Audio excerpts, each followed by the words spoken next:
Quem está feliz com Jesus nessa manhã? Glória a Deus, o Senhor é bom, Ele tem cuidado de nós.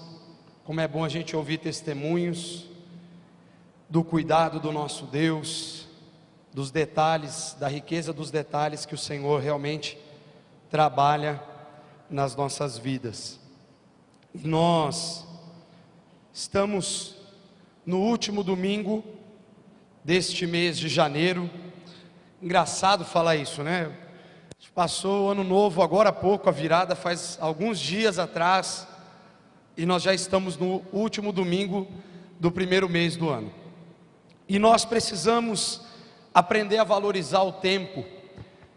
O tema desse mês de janeiro é sermos fortalecidos na jornada. E a jornada não é um tiro curto, não é a gente sair correndo aqui para chegar na casa de cima. A jornada é toda uma vida que nós temos que viver na presença do Senhor.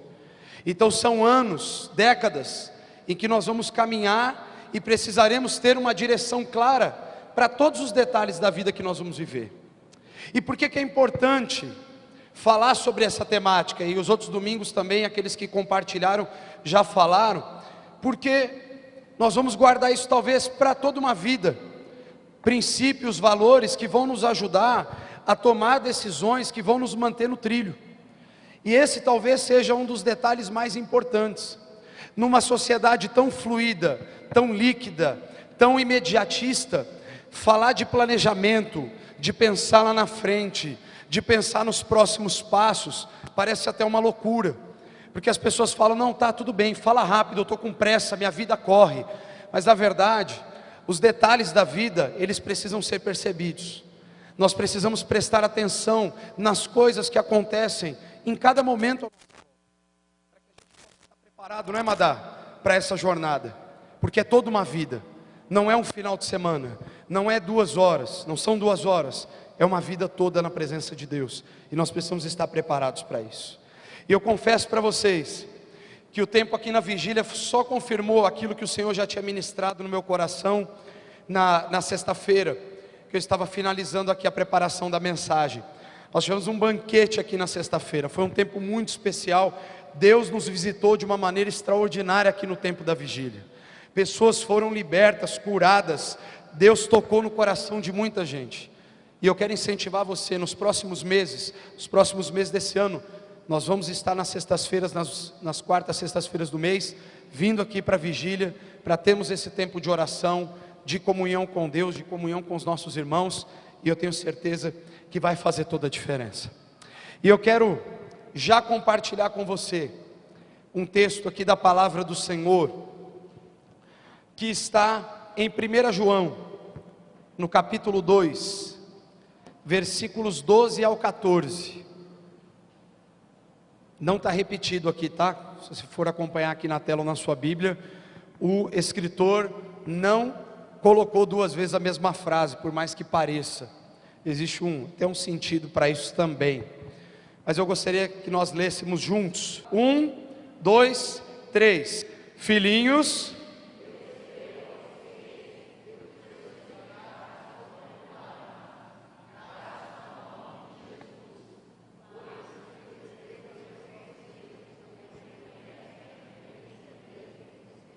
jovens,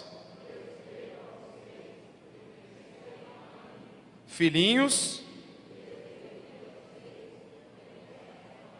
pais,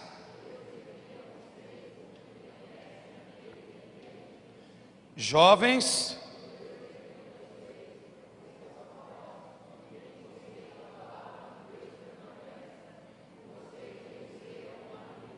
amém. O tema da reflexão dessa manhã é: tem um recado na sua caixa postal. E por que eu coloquei esse tema? Para te provocar mesmo. As coisas vão passando, já vão completar, agora no meio do ano vão completar 5 anos que nós mudamos aqui para Paulínia. E quando eu comecei a vir para cá no mês de março de 2015, eu acabava, durante as viagens, colocava no Viva Voz do carro e tinha que conversar muito com a Ellen, com o Ângelo, com o Du, com a Camila, com outros irmãos aqui, para ir alinhando as coisas da igreja do dia a dia, porque eu tinha outras coisas para fazer, era bem corrido, presidia a convenção do estado, pastoreava a igreja em Botucatu, então eu precisava estar muito atento às coisas que estavam acontecendo, então não podia deixar para depois. E aí eu tinha mania então sempre de falar no celular. Parece que hoje até é uma coisa estranha, alguém pergunta, mas tem ligação de voz ainda no celular? Tem, meu irmão. Se você apertar um botão verde com um número lá, com o DDD e o número, ele vai fazer um barulho, vai chegar lá do outro lado. Se a pessoa disser alô, atenda. Isso se chama ligação telefônica. A galera mais jovem talvez nem entenda isso, mas existe, tá? Existe, e celular serve para isso também, além de outras funcionalidades. E por que eu estou dizendo isso? Porque diante da correria, você pode perceber que hoje a gente não tem mais paciência para atender ligação. Já percebeu quando alguém te liga que você já respira fundo? E você diz assim, nossa, mas o que essa pessoa quer? Porque hoje está todo mundo acostumado com o quê? Manda um texto no WhatsApp, manda um áudio, de preferência no máximo de 30 segundos. Se der 1 minuto, já começa a te dar taquicardia.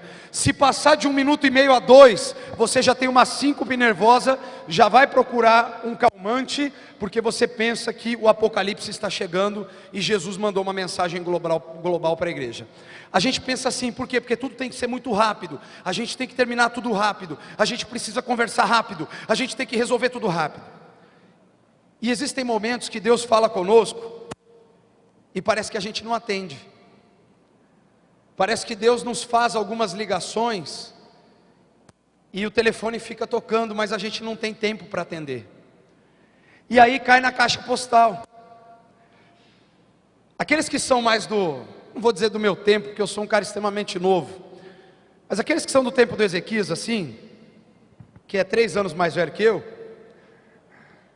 vocês lembram daquela história que você podia gravar? Lembra a sensação que era gravar o correio de voz do teu celular, quando você podia falar alguma coisa? Oi, você ligou para o fulano. A pessoa passava horas para decidir qual era a gravação que ela ia fazer, se a voz estava boa, se o que ela tinha falado tinha ficado legal. Ele perguntava para os outros, você gostou da minha caixa postal? O cara nem atendia, só para ver o que os outros iam achar da sua gravação. Você concorda comigo que hoje praticamente nem existe isso? Você nem tem paciência para ouvir, até porque ninguém vai deixar recado na tua caixa postal. Se for para a caixa postal, o que a pessoa faz? Deixa quieto, depois eu mando um zap para a pessoa e eu falo o que eu queria. É assim que funciona. Só que o legal disso é que Deus deixa alguns recados para nós.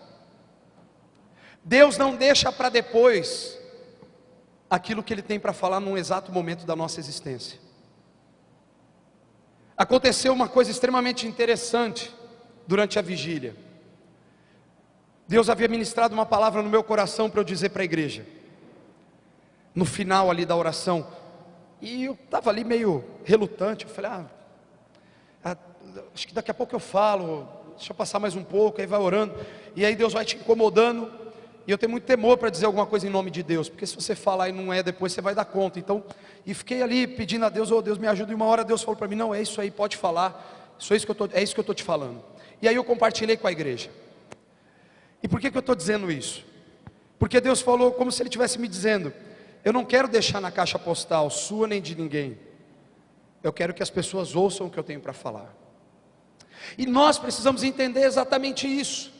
Quando João escreveu essa carta, e algo muito legal, quando você vai estudar um pouco esse texto, apesar de haver uma certa divergência entre alguns teólogos, alguns interpretam que existiria aqui uma divisão de faixa etária, aos filhinhos, aos pais, aos jovens. A maioria, a corrente majoritária aqui dos intérpretes da teologia, em alguns comentários vão dizer que não, que aqui na verdade a ideia é muito mais ligada a fases da vida que o crente está vivendo, do que necessariamente o aspecto cronológico. E aqui é um ponto extremamente interessante, e antes de eu estudar isso que eu achei mais legal, antes de eu começar a fazer a pesquisa no dicionário de teologia, no material que eu tenho ali, eu perguntei para Deus, o que o Senhor quer falar através desse texto? E aquilo que Deus já estava colocando no meu coração, quando eu comecei a ler, falei, puxa vida, e não é que os caras estão falando a mesma coisa que eu entendi? Ao ponto que eu pude entender, graças a Deus que eu estou ainda ouvindo a voz certa. E a ideia aqui é a gente tentar entender quais são esses recados que Deus constantemente tem deixado na tua caixa postal ou na minha, porque de repente a gente não está atendendo a ligação. O mais importante dessa mensagem não é você entender e aprender a abrir a sua caixa de mensagens, é você estar pronto para atender as ligações que Deus quer te fazer, a você estar disposto, disponível para atender e dizer: sim, Senhor, pode falar, porque eu estou te ouvindo. No Antigo Testamento, nós temos um exemplo muito legal de alguém que deixou 2 ou 3 vezes na caixa postal a ligação. Quem acertar, o pastor Paulo vai pagar a churrascaria em 2030. Samuel, para o Marciano, se vira, Paulo. Deus te abençoe. Eu falei que é 2030 só, tá? Você tem tempo para juntar o dinheiro. Deus falou algumas vezes com Samuel. E o que Samuel fez? Correu para Eli. E ele disse o quê? O que eu tenho contigo, rapaz? Volta a dormir. O que eu tenho contigo? A última vez ele falou assim: olha só, Deus está querendo falar contigo, Samuel. Então quando você ouvir a próxima vez o teu nome, diga assim: fala que o teu servo ouve. Então a grande diferença entre a mensagem de Deus cair na caixa postal nossa, ou ela vir diretamente ao nosso coração naquele exato momento que nós estamos vivendo, para que o efeito dela seja extraordinária, é exatamente nós entendermos esse processo, essa progressão, esse processo de maturação que esse texto de alguma forma nos propõe, que a gente pode amadurecer durante a jornada com Deus e aprendermos a ouvir cada vez mais a voz do Senhor. Durante a nossa jornada nós precisamos ter a mensagem que vai transformar a nossa vida por completo. E o que eu pensei em dizer isso? Existe um determinado momento da nossa vida em que Deus vai falar, em alguns momentos, não é um momento único, mas que Deus vai ser aquele que a gente chama o Kairos ali de Deus, aquela intervenção única, específica de Deus na vida de um indivíduo, ou até de uma sociedade, mas que Ele vai falar com você e aquilo vai te marcar de uma forma tão profunda, que você nunca mais vai conseguir esquecer. E eu acredito que você já tenha tido algum tipo de experiência assim. Eu me lembro uma vez, foi o pastor Eduardo Bortolossi, que Deus usou para isso. Eu e a Márcia, nós namorávamos ainda, estamos casados há 18 anos, olha lá então, hein? Faz já um pouquinho mais que isso. Num congresso da Cibiesp, eu não lembro onde era, Paulo, o pastor Ademir era o presidente da Cibiesp ainda. Não sei se era Araçoiaba da Serra, era para aqueles cantos de serra lá em São Paulo. E eu era músico. Músico é o cara que estuda a vida inteira. Eu batia tambor lá na igreja, lá, percussão. Eu achava que eu sabia tocar, inclusive. A gente é bobo quando é mais novo, né? Depois eu descobri que eu não sabia. Mas aí eu fazia parte do grupo da Mobiesp, aqui em São Paulo. Então dos jovens tinha um grupo de louvor e esse grupo ia nas igrejas. A Cris lembra disso aí, né, Cris? 1900 e a gente era adolescente quase, né? E aí nós estávamos tocando naquele evento. E aí quando você é jovem você é bobo, né? Porque o Ronaldo Bezerra, o cantor, ele cantou junto com a gente. Aí o cara fica assim: nossa, eu toquei com o Ronaldo Bezerra, ele nem sabia meu nome. Ele foi lá na hora do culto e quis cantar com a gente. E aí você fica vangloriando e contando a vida inteira para os outros que você tocou com o cara. E ela, entendeu? Se amadurece, depois você vê assim: nossa, como eu era bobo. É assim. Mas não é isso que eu quero contar. Eu quero contar o que aconteceu num determinado momento daquele evento.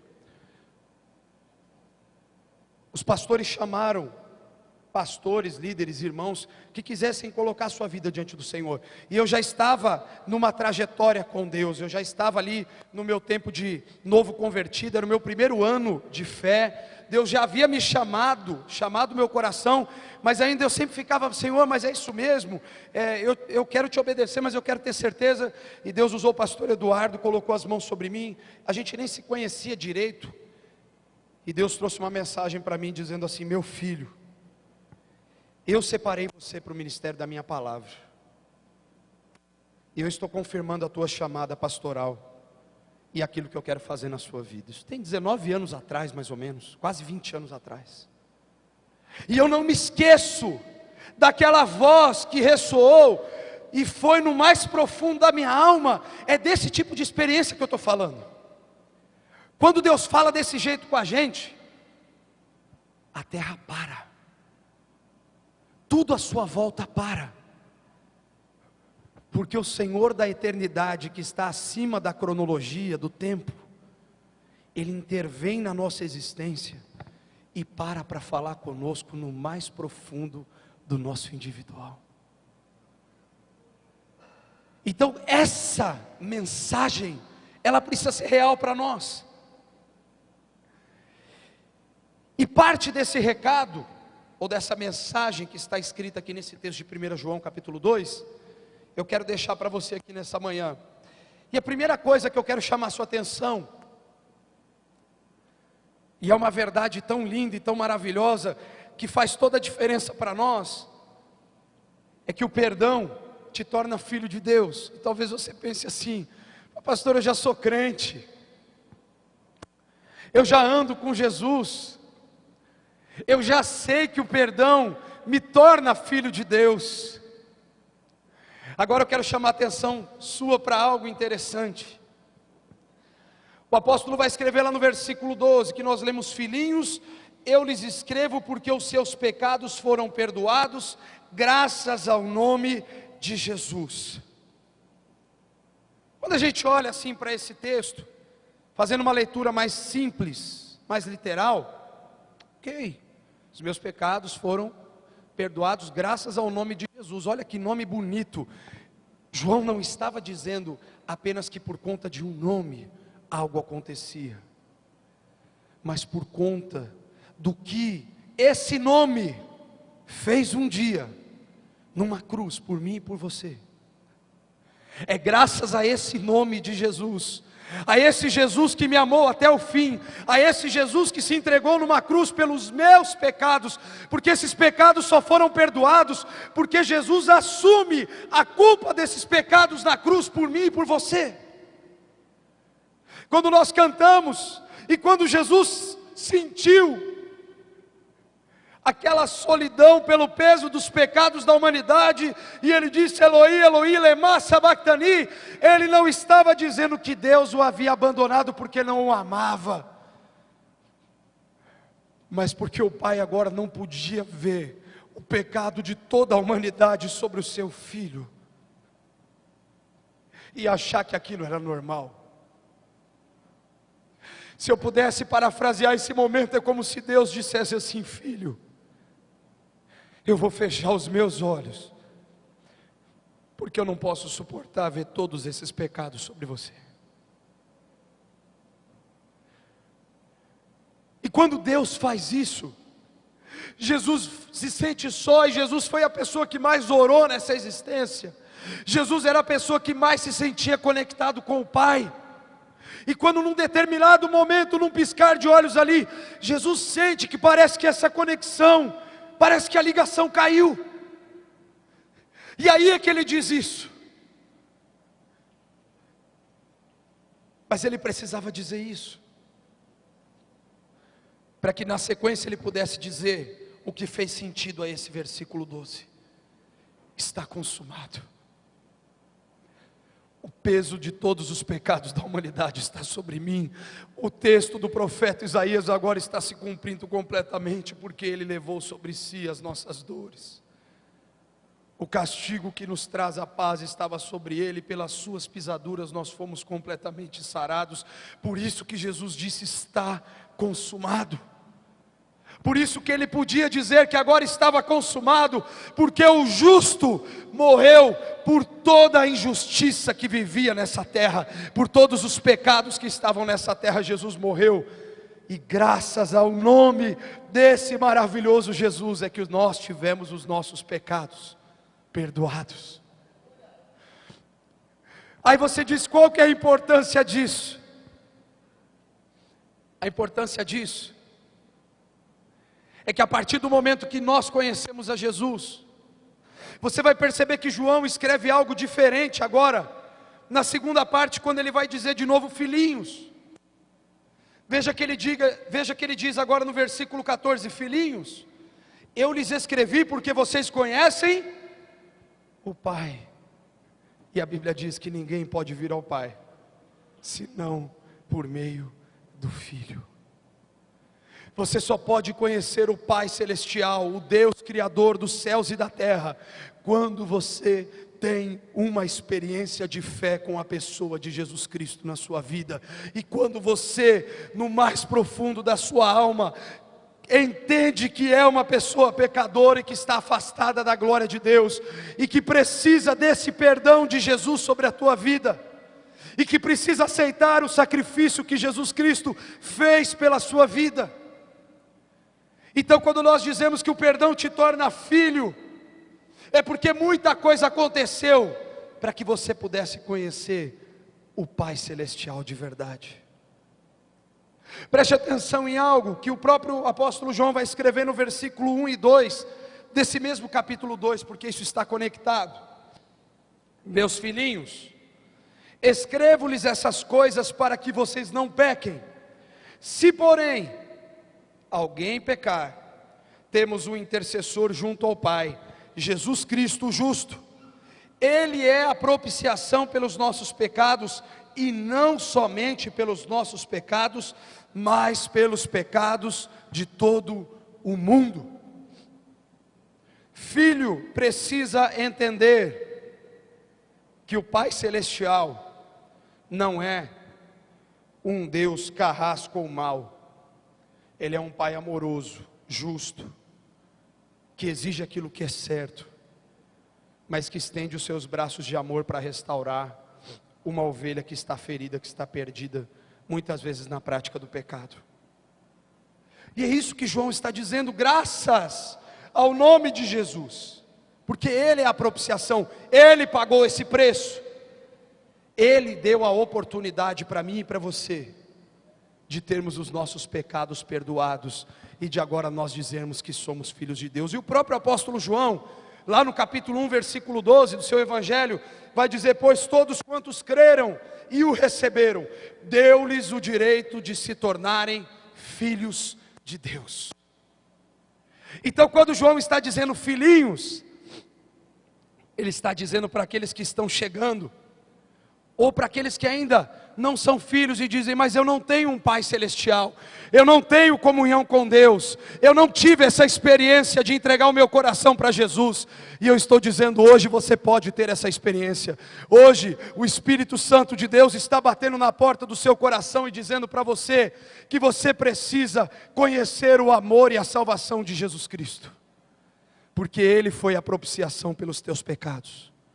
Ele pagou um preço numa cruz, morreu na cruz do Calvário e ressuscitou ao terceiro dia, para que eu e você tenhamos a vida plena que Ele nos prometeu. Como filhos amados, desfrutamos do bem principal de termos os nossos pecados perdoados, graças ao nome de Jesus, tendo agora resgatado a paternidade divina em nossos corações.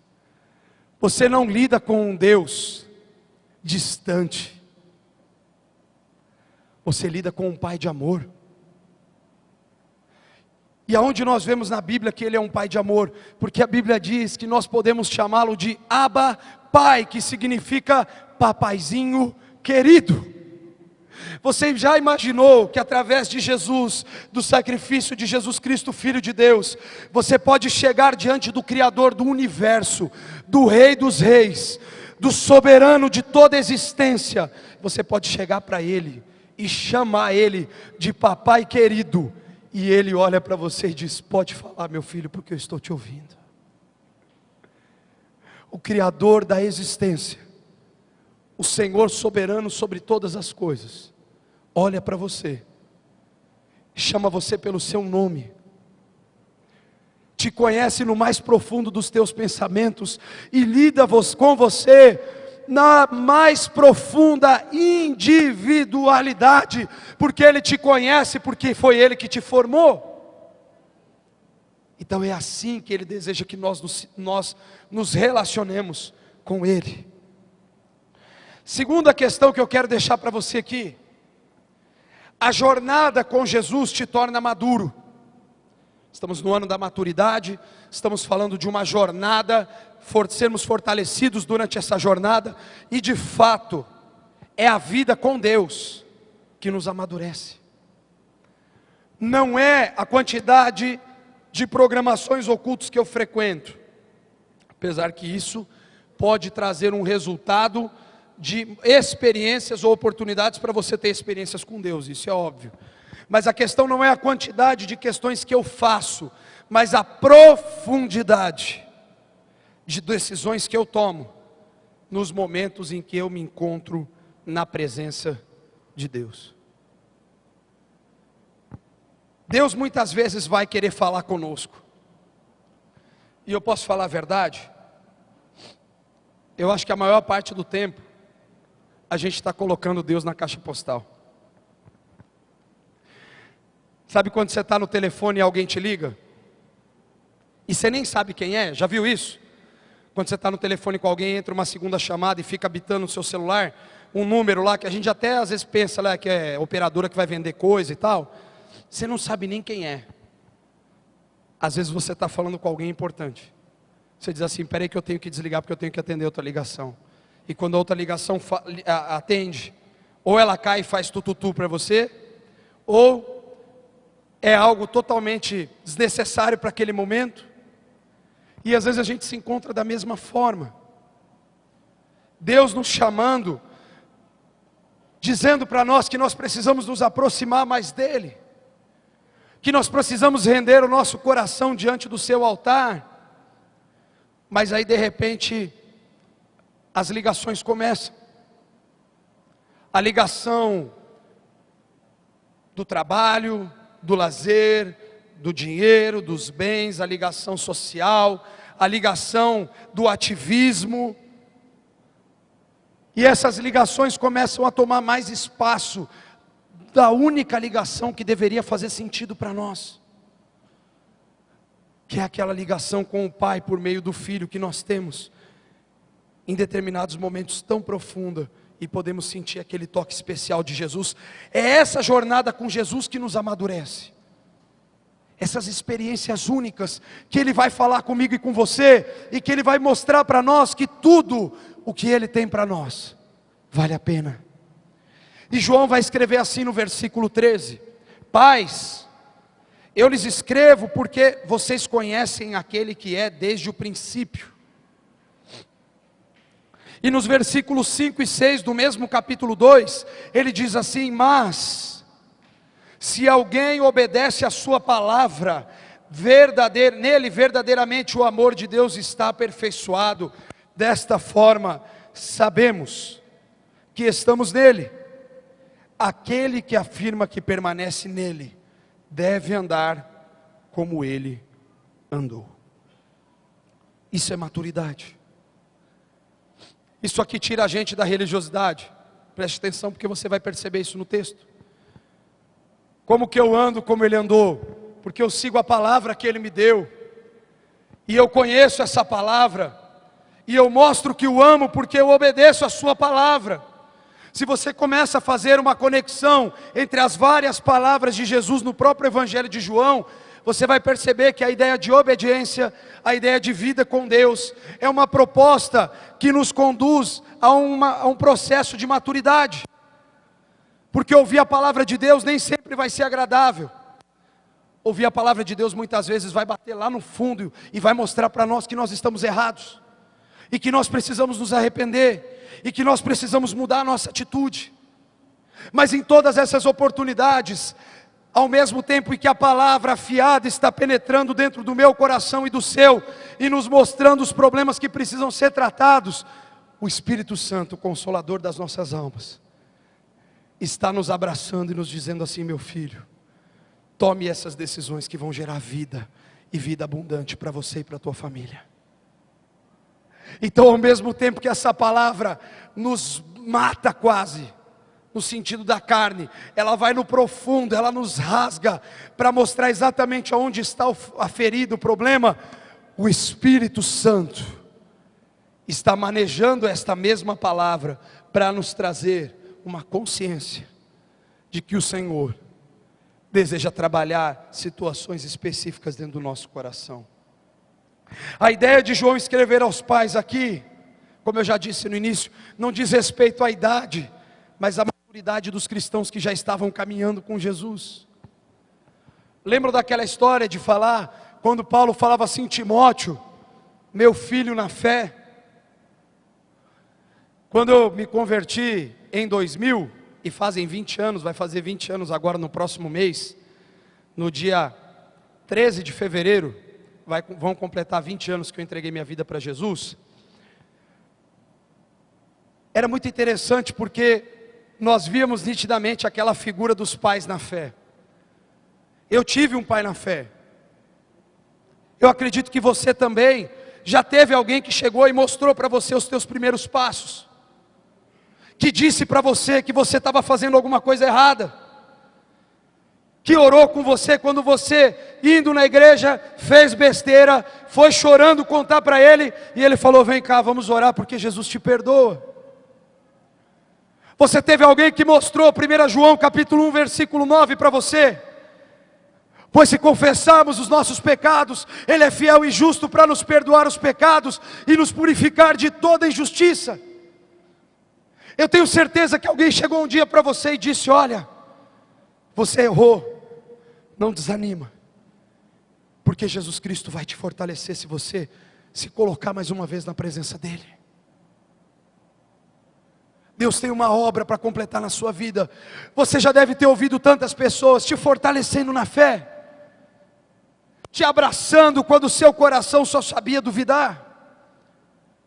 Hoje, o nome mais bonito para isso é discipulado. Antigamente, isso é o fulano, esse aí é que está cuidando do fulano lá para ele não fazer muita besteira. Era assim que falava: é o fulano que cuida do cara lá. Porque se ficar sozinho agora no começo, não sabe nada da Bíblia, o diabo engana. Era assim que o povo de Deus falava antes. A gente chama hoje de discipulado e não há mal nenhum com isso. O ponto principal aqui é que existem pessoas que já estão caminhando com o Senhor Jesus, têm experiências com o Senhor, tem algo para compartilhar com alguém. Na sexta-feira, eu pude fazer isso com uma pessoa aqui da igreja, com um irmão, esteve por um período comigo, estivemos juntos, e nós pudemos ter esse momento de ele colocar algumas questões, e eu pegar um texto da Bíblia e mostrar para ele, e falar: olha o que a Bíblia diz sobre isso. E vir outra situação, e eu mostrar outro texto da Bíblia para ele, dizer: olha o que a Bíblia fala sobre essa questão exatamente que você está apontando. E aí vinha uma outra questão: olha isso aqui, pastor, mas a Bíblia fala mesmo sobre todas essas questões. Eu disse: fala. Esse irmão ficou feliz, mais feliz fiquei eu, por um determinado momento eu li um texto de Apocalipse 21 para ele,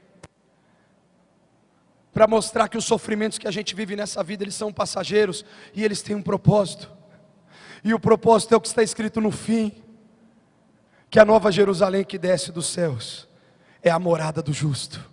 Nós vamos morar na nova Jerusalém, nós vamos viver com Jesus por toda a eternidade. E eu lendo aquele texto, eu nem sei se o irmão percebeu, eu já comecei a chorar na leitura, porque eu mesmo comecei a me lembrar, que um dia eu vou morar junto com os irmãos e irmãs em Cristo, na nova Jerusalém. E isso amadurece a gente, porque aí vem uma dificuldade. Eu me lembro que esses sofrimentos leves e momentâneos não se comparam com a glória futura que há de vir, porque é isso que a Bíblia faz com a gente. Ela nos forja, ela nos amadurece. Quem vive com o Senhor e o conhece, nele permanece e sempre cresce. Pode copiar que essa frase ficou boa. Ficou tão boa que eu nem lembro, deixa eu ler de novo.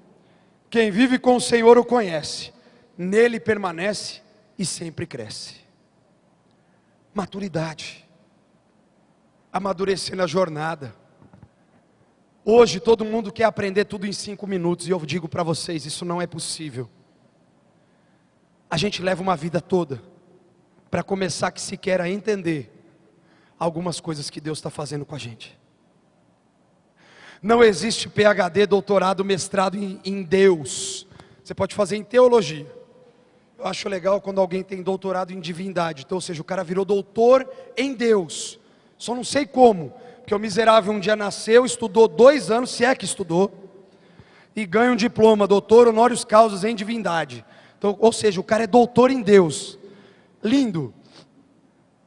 Eu acho que se um dia eu chegar no céu e falar assim: Jesus, eu consegui entender 1% da tua palavra. Ele vai falar assim: quase. Chegou em 0,1, Rubinho. Mas você chegou aqui. E você chegou aqui porque eu um dia comprei a tua vida com o meu sangue. Você não veio aqui porque você merecia. Você veio aqui porque eu escolhi entregar a minha vida naquela cruz para comprar você e toda uma humanidade que se rendesse à minha mensagem de salvação. É isso que torna o crente maduro e faz o crente falar de Jesus para as outras pessoas. Terceiro, a palavra de Deus te conduz à plenitude de vida. Você quer viver uma vida abundante? Você tem que ler a Bíblia, não tem jeito. Não tem oração que cria vida abundante. Não tem campanha que cria vida abundante. Não tem vigília que cria vida abundante. Não tem trabalho na igreja que cria vida abundante. O que cria a vida abundante é o manual perfeito de uma vida plena.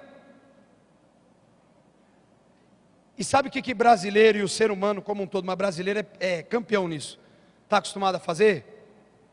Alguns são diferentes, eu confesso. 1 a cada 2 milhões, mas existem exceções. Eu acredito aqui que nós somos a exceção. Todos nós já lemos completo o manual do carro que a gente dirige, certo? Ou da moto. Todo mundo, certeza. Lemos todas as páginas, fizemos pesquisa com comentaristas automotivos para a gente entender alguns detalhes. Mas a gente quer andar no carro, né? A gente quer viver a plenitude, mas não sabe o caminho da plenitude. E o maior perigo é que hoje em dia tem gente correndo atrás de aulas sobre essa plenitude, que são dadas por pessoas, mas que não necessariamente estão pautadas no manual. E tem uma grande questão. Vou falar uma coisa que não entenda que é heresia. Você sabia que a Bíblia não vai servir do mesmo jeito para todo mundo? Não vai. Eu provo para você até pela tua própria existência. Quem aqui já leu o mesmo texto outras vezes e Deus falou de um jeito diferente, tirando eu? Se, contudo, todavia, entretanto, se a gente mesmo já teve essa experiência, de sozinho, num mesmo texto, ouvir a voz de Deus de formas diferentes, você imagina a capacidade que Deus tem de conversar com toda a humanidade, quando esses seres humanos pegam a sua palavra e dizem: Senhor, eu preciso te ouvir, eu quero entender o que está acontecendo, e Ele pegar um texto e explicar para você no seu coração e dizer: é isso o que eu estou falando para você. Você quer ser conduzido à vida plena?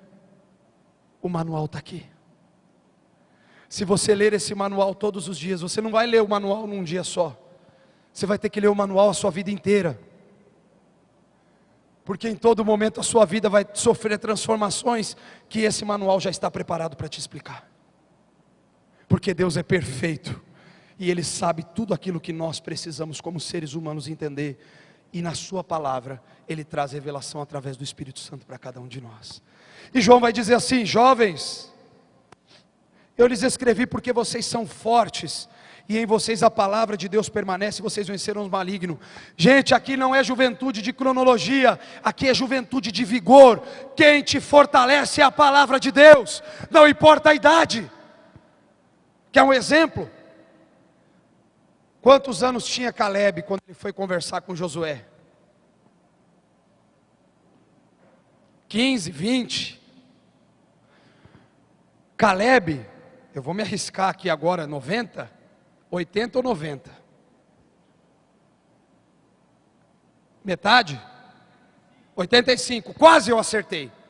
Se eu fosse colocar a meta, eu dobraria a meta e seria pela metade, é tipo isso, 85. Caleb aos 85 anos de idade chega diante de Josué e fala assim: ó, Moisés prometeu uma terra para mim. Isso já fazem 40 anos. Hoje, eu me encontro com o mesmo vigor que eu tinha quando eu ouvi aquela promessa. E eu estou preparado para tomar posse daquilo que Deus reservou para a minha família. Sabe o que é isso? Não é fortaleza de vigor, é uma fortaleza inabalável que a Bíblia, que a palavra de Deus vai forjar a tua vida em todos os dias da tua existência. A sua idade vai passando, a sua maturidade vai sendo desenvolvida com Deus pelas experiências que você vai tendo com Ele. E João vai dizer: jovens, eu escrevi para vocês porque vocês são fortes, mas principalmente ele disse, porque a palavra de Deus em vocês permanece. E quando a Bíblia está em nós, o salmista vai dizer: guardei no meu coração a tua palavra, para não pecar contra ti. João vai dizer: a palavra de Deus permanece e vocês venceram o maligno. E Tiago vai dizer: portanto sujeitai-vos a Deus, resistam ao diabo e ele fugirá de vós. Quando o diabo corre de nós, é porque na palavra de Deus nós estamos fortalecidos, nós estamos sujeitos à soberania divina, nós confiamos na palavra de Jesus e nós resistimos às tentações que Ele coloca diante de nós. É isso que te faz forte. A palavra de Deus forja o nosso caráter. Principalmente, podemos ver no cristão maduro o vigor do jovem, como Caleb, convicto de que é filho de Deus, vive experiências constantemente com Jesus, permanece firme na palavra e em todo tempo vence as astúcias de Satanás. Eu concluo te fazendo duas perguntas para que a gente possa orar. A primeira: essa mensagem é real para o teu coração? Ou poderia até mudar essa pergunta agora, porque quando a gente vai falando algumas coisas surgem. Você está disposto a atender mais ligações que venham do alto? Segunda pergunta: como é que você está na sua jornada, durante a sua jornada? Como que você consegue avaliar hoje o teu coração diante de Deus? E quando você tem que fazer essa análise, você precisa pensar em algo, você precisa pensar, como que era o início da tua jornada com Jesus? Como foi? Como está sendo agora? Como ela pode ser ainda? Se ela estiver bem, ela vai crescer mais. Se ela não estiver tão bem, ela precisa ser ajustada pela graça de Jesus, pela ação do Espírito Santo, para que você possa renovar a sua perspectiva nos planos e projetos que Deus tem para a tua família. Eu vou me arriscar em dizer algo aqui. Talvez você tenha dito por esses dias na sua casa: como era gostoso quando as coisas de Deus aconteciam dentro do meu lar. E por que tudo isso acabou? Me veio à mente isso. E talvez sirva até para a tua reflexão. Como é que está a tua jornada com Jesus hoje? As convicções que você sempre teve, o que Jesus sonhou para a tua vida, estão alinhados? Ou talvez hoje precisem de um realinhamento para que você possa viver um ano, não apenas, mas uma vida com Deus extraordinária. Feche os teus olhos. Eu quero